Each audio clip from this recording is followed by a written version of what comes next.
गांधी मैदान में आनंद मोहन करेंगे रैली। पटना के गांधी मैदान में 19 जनवरी 2024 को महाराणा प्रताप की पुण्यतिथि पर पूर्व सांसद आनंद मोहन महाराणा प्रताप शौर्य सम्मेलन करेंगे, जिसमें पूरे देश से क्षत्रिय समाज के लोग शामिल होंगे। इसको लेकर आनंद मोहन ने अपने समर्थकों के साथ बैठक की। मीटिंग में पूर्व सांसद लवली आनंद और विधायक चेतन आनंद भी मौजूद रहे। इस मौके पर पूर्व सांसद आनंद मोहन ने मुख्यमंत्री नीतीश कुमार पर कहा कि अगर राजपूत अपमान का बदला लेता है तो एहसान भी सूद समेत वापस लौटाता है। लवली आनंद ने कहा कि बिहार सरकार के द्वारा कानून में संशोधन हुआ और आनंद मोहन जी बाहर आए, मैं उनका आभार प्रकट करती हूँ। रैली किस तरीके से सफल हो, इस पर आज विचार किया गया। वहीं लोकसभा चुनाव पर कहा कि तैयारी हमारा चलती रहती है, 16 साल से तैयारी चल रही है, हम लोग जीते हारे तैयारी नहीं रुकती।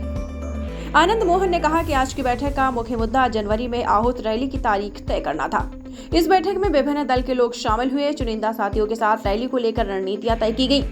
मैं चाहता हूं कि उस दिन एक दिन की छुट्टी घोषित की जाए। इसके साथ ही महाराणा प्रताप के नाम पर भवन भी बनाया जाए।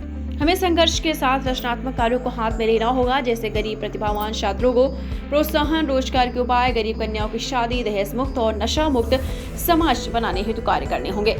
आनंद मोहन ने आगे कहा कि रैली में इतने लोग शामिल होंगे कि सिर्फ गांधी मैदान ही नहीं, पूरा पटना को पाट देंगे। राजपूतों की ताकत तो दिखेगी ही, लेकिन हमारे जितने समर्थक हैं जो हमारे मुसीबत के दिनों में साथ थे, वह सब रहेंगे। महाराणा प्रताप किसी जाति या धर्म के प्रतीक नहीं थे, वह आजादी और स्वाभिमान के प्रतीक थे।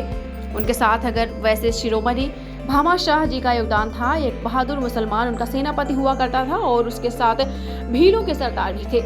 संत और समाजवाद का कोई जीता जागता उदाहरण है तो वह है महाराणा प्रताप, जिन्होंने भारत के लिए बहुत कुछ किया है।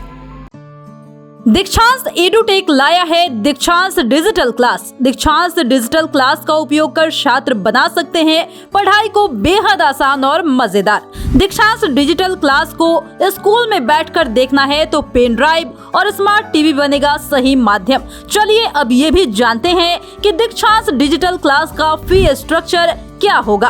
नर्सरी से लेकर यूकेजी के लिए 7,000, नर्सरी से लेकर दूसरी कक्षा के लिए 12,000, नर्सरी से लेकर 5वीं तक के लिए 18,000, नर्सरी से लेकर 8वीं तक के लिए 24,000, नर्सरी से लेकर 10वीं तक के लिए 30,000।